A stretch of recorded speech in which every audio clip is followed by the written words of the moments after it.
今仔日早起，咱先赶紧来关心美国总统川普初7的时阵表示，中国要甲美国扣34%报复性的关税，这条若是唔撤回，会甲中国加扣50%的关税。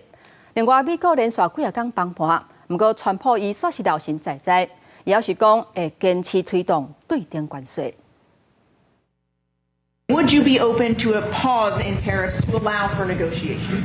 Well, we're not looking at that. We have many countries that are coming to negotiate deals with us, and they're going to be fair deals. 川普最近的关税战，和市场正不安。美国股市最切定力波动了，小幅度收盘。市场担心川普关税可能会破坏全球的经济，其中道琼8破1700点。在盘中传出讲，川普可能会暂停关税，规就清关起来。不过白宫正紧就出来否认，早期如果变五收盘的时阵破0.91%，川普也威胁要进一步提悬对中国的关税。伊伫社群媒体讲，若北京无伫咧初备以前撤回伊的报复性关税计划，初9开始将会对中国进口商品加扣50%的额外关税。中国是伫咧初6宣布对美国加扣34%报复性的关税，也就是伫咧原本创历史新高的关税，现非关税比率顶前期国加码。像川普所讲的，即有真侪国家甲美国接触谈判。日本首相石破茂初7暗就甲川普通电话。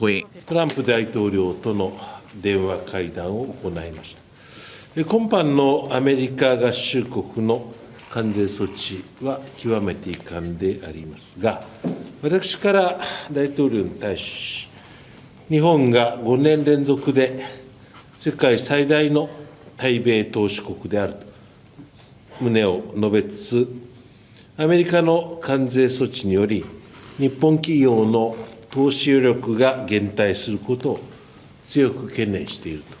このように申し述べました。川普是讲，日本伫咧贸易上对美国的态度正歹，日本无爱买美国车，不过美国买正多，一个农业方面也同款。